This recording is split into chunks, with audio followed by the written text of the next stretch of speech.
خلیل الرحمان قمر کیا درویش آدمی ہے؟ اور آج عدالت کے جج نے خلیل الرحمان قمر کے وکیل سے کیا کہا؟ مخصوص نشستوں کے چھیننے کے عمل کو لے کے حکومت نئی قانون سازی کر لی اور یہ کیا حکومت کے گلے پڑے گی؟ حکومت جانے کا اشارہ جسٹس محسن اختر کیانی نے آج کی سماعت کے اندر کیا دیا؟ آپ سب پر سلامتی ہوں، میں یاسر رشید ہوں اور آپ میرا ویلاگ دیکھ رہے ہیں۔ ناظرین، حکومت نے پنگا لیا اپ کمنگ چیف جسٹس سے۔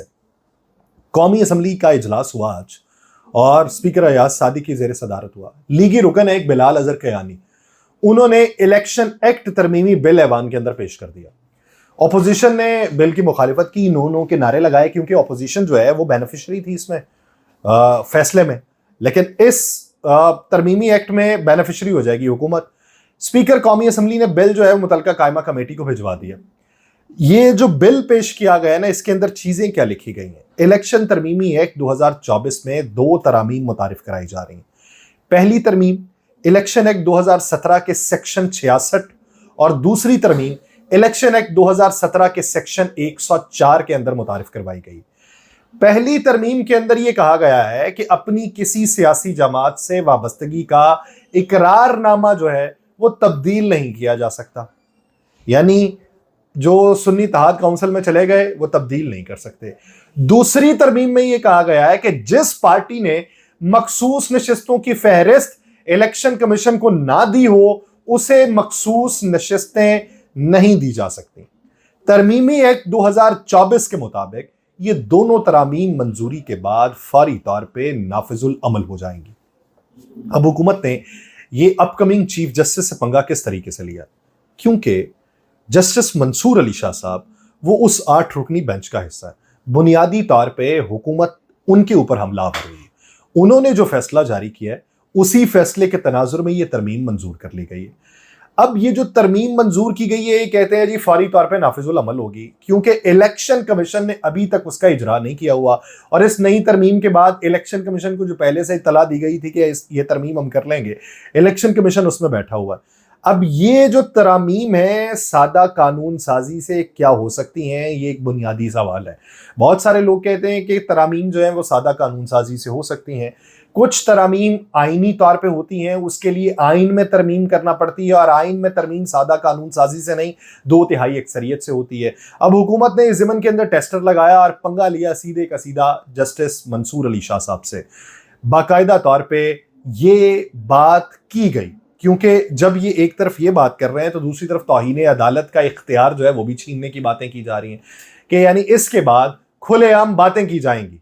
یہ ترمیم منظور ہوگی، اس کے بعد کھلے عام باتیں کریں گے، جی دیکھیں جی 8 کے ٹولے نے کیا کیا، دیکھیں انتشاری ٹولے کو مسلط کرنے کی کوشش کر رہے ہیں، دیکھیں جی ایجنسیوں کی مداخلت کی بجائے گھریلو مداخلت ان کے اوپر حاوی رہی ہے، دیکھیں جی یہ آئین و قانون کو پامال کر رہے ہیں، دیکھیں جی یہ ضمیر فروش ہیں۔ یہ ساری چیزیں یہ کریں گے کیونکہ دونوں چیزیں ایک ہی وقت میں کی جا رہی ہیں، اور یہ پنگا بہت سارے لوگ کہتے ہیں کہ ان کے لیے الٹ پڑ جائے گا، کیونکہ جب آپ یہ باتیں کریں گے ترمیم جو ہے وہ سپریم کورٹ اگر اڑانے پہ آئی تو سپریم کورٹ اڑا دے گی، لیکن اسی ضمن میں کیا چیف جسٹس کو توسیع کے حوالے سے بھی کوئی وہاں پہ پیش کر دی جائے گی سفارش، یہ اب دیکھنے کی ضرورت ہے۔ دوسری طرف مخصوص نشستوں کو اگر دیکھیں، پی ٹی آئی کی ایک لسٹ میں شامل ہیں نورین۔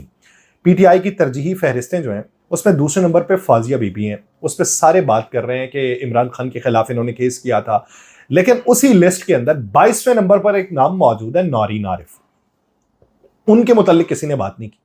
جو کیس فاضیہ بی بی نے جس عدالت میں کیا تھا وہی کیس اسی عدالت میں نورین عارف کے شوہر عارف یوسف نے بھی عمران خان کے خلاف کیا تھا۔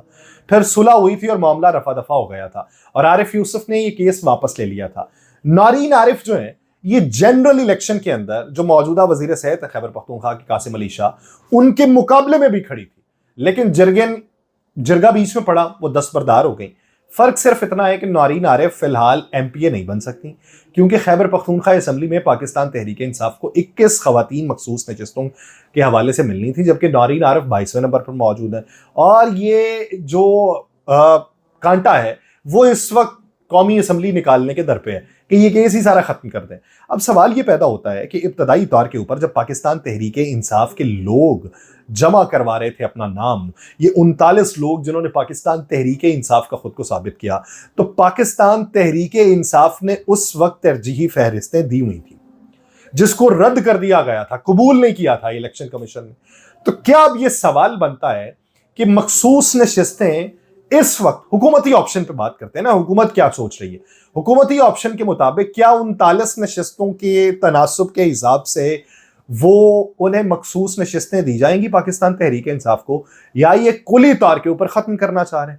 دوسری بات یہ ہے کہ انہوں نے جو بیچ میں متعارف کروایا سنی اتحاد کونسل والا، بیچ میں بات وہی ہے کہ جو سنی اتحاد کونسل کے ہو گئے وہ انہی کے ہیں، جو پی ٹی آئی کے پہلے تھے وہ انہی کے ہیں، یعنی اس حد تک وفاقی حکومت مان رہی ہے۔ جب یہ مان رہی ہے تو اسی نقطے کو بنیاد بنا کے لے جایا جائے گا اور اس پہ معاملہ وفاقی حکومت کے حق میں نہیں آئے گا۔ دوسری طرف مسنگ پرسن کا کیس تھا، ایک والد پیش ہوئے وہاں پہ مسنگ پرسن کے، انہوں نے کہا میرا بس چلے تو میں سب ختم کر دوں، ہم 14 سال سے یہ پوچھ رہے ہیں مگر نہیں بتایا جا رہا، یہ جو ظلم کر رہے ہیں ہمیں زبردستی دہشت گرد بنانا چاہتے ہیں۔ انہوں نے کہا کہ آپ بلا کر کہیں کہ عدالت میں آ کے قرآن پہ ہاتھ رکھ کے کہہ دیں کہ بندہ ان کے پاس نہیں ہے، نوجوان بیٹا گم ہے، میں اپنا کیس واپس لے لوں گا۔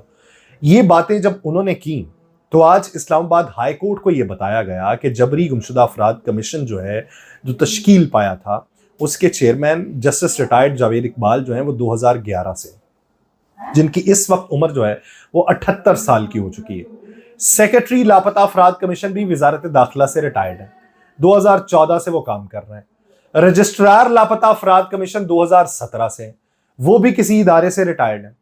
45 ملین کمیشن کی تنخواہوں کی مرد میں خرچ آ رہا ہے، 45 ملین، یعنی 4.5 کروڑ صرف تنخواہوں کی مد میں خرچہ ہے، باقی اخراجات اس سے الگ ہیں۔ لاپتہ افراد کمیشن کے سیکرٹری 2013 سے، رجسٹرار 2017 سے، 45 ملین سیلری کا بجٹ۔ کبھی پوچھا گیا آج عدالت میں کہ کبھی آپ نے کسی آفیسر کو سزا دی ہے کہ اس نے اپنا کام نہیں کیا؟ تو سیکرٹری نے یہ بات کی کہ ہم نے کبھی کسی آفیسر کو سزا نہیں دی۔ اب آتے ہیں اس نقطے کی طرف کہ جس کا تذکرہ میں نے ابتدائی لائنز کے اندر کیا تھا کہ حکومت جانے کا اشارہ، حکومت کو ڈسمس کرنے کی بات کی۔ جسٹس محسن اختر کیانی صاحب آج موجود تھے، تو ان کے جو غیر معمولی ریمارکس آج کی سماعت کے اندر منظر عام پہ آئے ہیں، انہوں نے کہا جی جتنے جبری گمشدگی کے کیسز ہیں، یہ حکومت اور جبری گمشدگی کمیشن کو ڈسمس کرنے کے لیے یہ کافی ہیں، یہ کیسز ان دیگر اداروں کو بھی ڈسمس کرنے کے لیے کافی ہیں۔ یہ سمجھ لیں، یہ الفاظ تھے جو آج جسٹس محسن اختر کیانی صاحب نے دیے۔ یہ اپنا بچاؤ کرنے کے چکر میں ہے کہ کس طریقے سے مخصوص نشستیں بچائیں گے، یہ اپنا بچاؤ کرنے کے چکر میں ہے کہ کس طریقے سے دوسروں کو دبائیں گے، اور دفعہ 144 کا اختیار جو ہے پنجاب حکومت اس میں ترمیم کر چکی ہے۔ یہ اس چکر میں ہے کہ عدالت کو بھی اگر ہم کچھ بولتے رہیں تو عدالت جو ہے وہ ہمارے اوپر کوئی قدغن نہ لگائے، اس میں ترمیم کر لیں گے، ساری ترامیم کرنے کے در پہ۔ لیکن مختلف کیسز کے اندر جو باتیں منظر عام پہ آتی ہیں وہ ساری کے ساری ان کے گلے پڑیں گی۔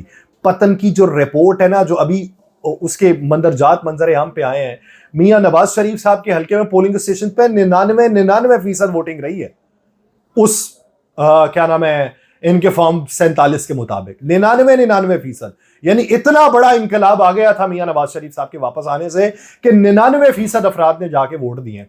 ایک بندہ تھا وہ شاید پتہ نہیں کہاں پہ گم تھا، اس نے شاید ووٹ نہیں دیا۔ یہ صورتحال تھی، یہ سیاسی منظرنامہ ہے جس میں حکومت الجھتی ہوئی دکھائی دیتی ہے، یہ گتھی سلجھتی ہوئی دکھائی نہیں دے رہی۔ دوسری طرف خلیل الرحمان قمر صاحب، لاہور کی انسداد دہشت گردی کی عدالت تھی، خلیل الرحمان قمر کو ہنی ٹریپ کرنے کا کیس تھا، ملزمہ کے جسمانی ریمانڈ کی درخواست کے اوپر سماعت ہو رہی تھی، ملزمہ کے وکیل پیش ہوئے، انہوں نے کہا جی کہ جو ملزمہ ہے آمنہ عروج وہ ہنی ٹریپ میں ملوث نہیں ہے، اس کے خلاف کوئی ثبوت نہیں ہے، اے ٹی ایم سے بھی اگر پیسے نکلوائے تھے نا تو وہ حسن شاہ نے نکلوائے تھے۔ اس موقع کے اوپر ملزمہ جو تھی نا، اس نے عدالت کے اندر رونا شروع کر دیا۔ اب ملزمہ نے ٹوسٹ، یعنی اس کیس میں ٹوسٹ کیا ہے، ملزمہ نے یہ کہا کہ میری 3 چھوٹی بہنیں ہیں، 8 سال کا چھوٹا بھائی ہے، میرے گھر میں کوئی اور کمانے والا نہیں ہے، تنخواہ سے گھر کا خرچہ پورا نہیں ہو رہا تھا، میں نے پھر اس ضمن کے اندر ماڈلنگ شروع کر دی، حسن شاہ مجھے ملا، وہ میرا منہ بولا بھائی بن گیا، اس نے مجھے بری طرح پھنسایا, میں نے یہ رقم نہیں لی. یعنی وہ یہ کہتی ہے کہ وہ خود ٹریپ کا شکار ہوئی ہے. اس نے عدالت کے اندر یہ کہا کہ حسن شاہ نے میری ویڈیو جو تھی وہ بنائی اور پھر اس کو وائرل کیا. میرے والد بیمار ہیں, حسن شاہ اور خلیل الرحمان قمر مجھے بلیک میل کر رہے تھے. یعنی وہ مکھن سے بال کی طرح اپنے بیان کے تناظر میں وہ یہ کہہ رہی ہے کہ میں اس میں نہیں تھی, دونوں نے مجھے ٹریپ کیا. خلیل الرحمان قمر صاحب کے وکیل پیش ہوئے, انہوں نے کہا جی میرا موکل درویش آدمی ہے. جج صاحب نے کہا کہ درویش آدمی تو صبح 4 بجے تہجد پڑھ رہا ہوتا ہے, یہ کیسا درویش آدمی ہے. عدالت نے پھر آج ملزمہ کے جسمانی ریمانڈ میں 2 دن کی توسیع کر دی ہے, اور یہ ابھی جو گینگ ہے وہ سارے کا سارا ماسٹر مائنڈ سمیت گرفتار ہے. اور قابل اعتراض جو ویڈیو تھی وہ بھی وائرل کر دی گئی, اور وہ اس چالاکی سے وائرل کی گئی ہے کہ جس موبائل کے اندر وہ ویڈیو بنی تھی اس سے وہ ٹرانسفر نہیں کی گئی, اس سے اسے فارورڈ نہیں کیا گیا. انہوں نے کیا کیا کہ اس موبائل کے اوپر سے ایک اور موبائل رکھ کے پھر ویڈیو بنائی گئی, تاکہ اگر وہاں سے جس موبائل سے بنی وہاں سے اگر وہ فارورڈ ہوتی ہے تو فورنزک کے اندر آئی پی ایڈریس معلوم ہو جائے گا کہ یہ جنریٹ کس موبائل سے ہوئی تھی اور اسے فارورڈ کہاں سے کیا گیا, پھر یہ کہاں تک پہنچی. اس لیے انہوں نے وہ ویڈیو جو ہے وہ جس کو بنانے کی اجازت دی بڑی مہارت کے ساتھ, موبائل کے اوپر سے انہوں نے اجازت دی کہ یہ اتنی اجازت دیتے ہیں موبائل کے اوپر سے موبائل رکھ کے بنا لو ویڈیو, اور وہ ویڈیو جو ہے وہ مارکیٹ کے اندر وائرل کر دی گئی ہے. اب وہ لوگ جو یہ باتیں کرتے تھے کہ جو ہے میں نے اس دن یہ بات کی تھی کہ کسی کے ساتھ ہنی ٹریپ نہ ہو, کریلا ٹریپ ہو جائے. یہاں پہ 95% لوگ جو ہیں وہ کہیں نہ کہیں ہنی ٹریپ کا شکار ضرور ہوتے ہیں, لیکن وہ ٹریپ کس حد تک سخت ہوتا ہے یا نرم ہوتا ہے یہ تو وقت کے اوپر منحصر ہوتا ہے. لیکن بہت سے لوگ جو ہیں وہ ہنی ٹریپ کا شکار بھی ہو گئے, زندگیاں گزار لیں. یہ تھا کہ ان کی کوئی ویڈیو نہیں بنی تھی, یہ تھا اس پہ کوئی مقدمہ نہیں ہوا تھا, اب آ کے ایسی صورتحال دیکھنے کو ملتی ہے. تو یوں لگتا ہے کہ جیسے یہ جو سارا عمل ہے, سیاسی عمل جو چل رہا ہے, یہ حکومت بھی ہنی ٹریپ کا شکار ہو رہی ہے. اور یہ ہنی ٹریپ جو ہے یہ حکومت کے گلے بہت بری طریقے سے پڑے گا, اور حکومت اس چنگل سے کیسے نکلے گی, اس کی کتنی ویڈیوز منظر عام پہ آئیں گی, اور عدالتوں کے اندر کیا تذکرے ہوں گے, تھوڑا انتظار کر لیں. مجھے دیجیے اجازت, اللہ نگہبان.